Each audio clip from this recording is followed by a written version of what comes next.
guys, welcome back. Today's activity is going to be a digital mosaic project. I'm really excited to share this with you. It's a really creative way to build designs using shapes and color. What's great is that we're going to use some of the skills you guys have already practiced, such as the layering practice, build a robot. Who remembers using layers to make it easier to build your robot?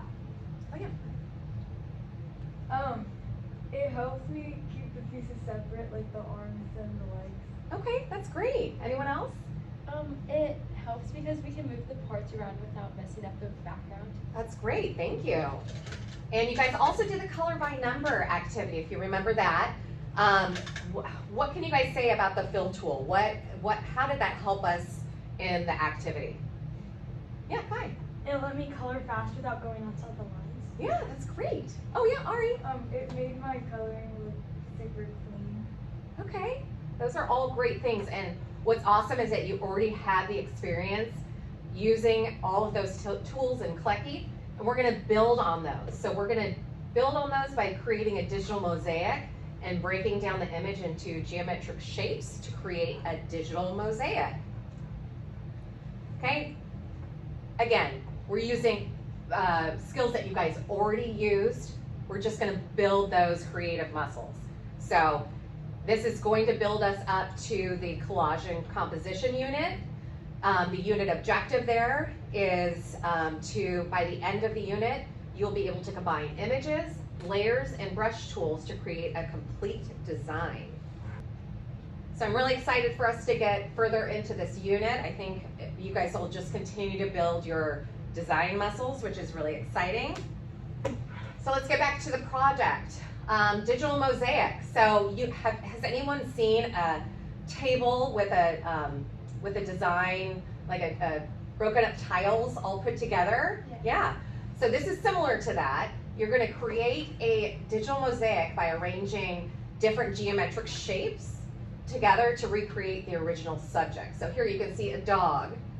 You can see that it's clearly a dog, but it's not used with outlines or traditional drawing tools. It's made with geometric shapes. Same with the clownfish. Alrighty, so you're going to create a digital mosaic, again, using shapes and layers. Here's another example. I wanted to give you guys plenty of reference examples so you get a really good feel for what the project's all about. Let's get into the actual project. So, let me just move on. So, what's great about this is that you guys get to pick whatever reference image you want. I'm using this example, it's an apple, but you can really choose anything from a face to an animal, food. You can, if you like surfing, you can do a surfboard, whatever you like. Just tap into that, find an image on Google, and save it, and then you're going to import that into Clecky. So here are the examples. You're going to save the image as, and then you're going to save it to your Google Share Drive.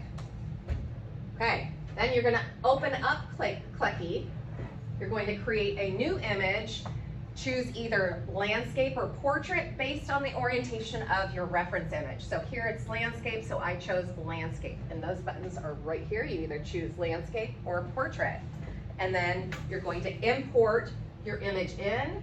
Make sure that you select image, not layer, image, because that's going to give you a better quality reference image. It won't be as pixelated. Okay. So the next step is to, first I changed the opacity of my reference image. You can see that it's kind of see-through. That's what opacity means. I changed it from 100% to 50%, so it's kind of faded because it's just my reference image. We're not going to actually use that. I added a layer on top of this and used the brush tool. Don't forget to use the stabilizer. That's going to make your drawing easier to do because it stabilizes the pen. It'll be a little bit slower, but you're going to have full and complete lines and it won't have any shaking on it. So then you can just start creating organic shapes. As you can see here, I I went with triangles, partly because it was going to make it easier to do the corners or all the rounded edges, but you can really use any shape. Another quick thing, yeah. So I could do like a fish or something. A fish? Absolutely. Yeah, you can pick whatever you guys like. I don't know, what's something that you would use, Ari? I mean, Vivi? I would, like you said earlier, I like surfing, so I'd probably use a surfboard. Yeah, see, that's really cool. What about you, Kai? I could do like a heart for family. Oh, I love that. So when you're doing a heart, just make sure you get one with some variation in it, because we're not doing a solid color. You want to find one that has some variation so you can incorporate that. Okay, so here's the next step. You're going to go through, once you've built all of your shapes, my recommendation would be to use different colors on different layers, just like we did with the robot with the different parts of the body, okay?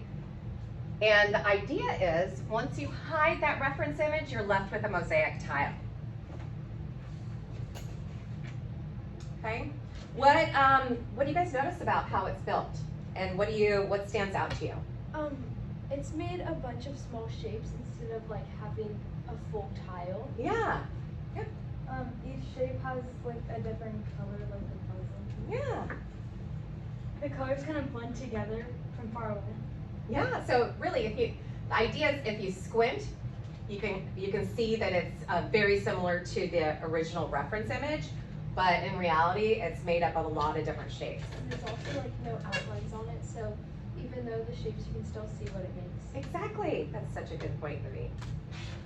So the final step is to hide the reference image like we showed, and then I want you to add a layer that will be your background. Okay, I want you to choose a complementary color for the background, and that will be your exercise. I am so excited to see what you guys come up with.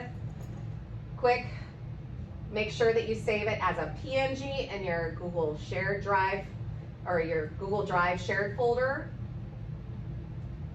Okay, here's the criteria. It's like we do with any other projects. I want you to make sure you use good use of your class time, that the tiles closely match the color of the photo, that the creation is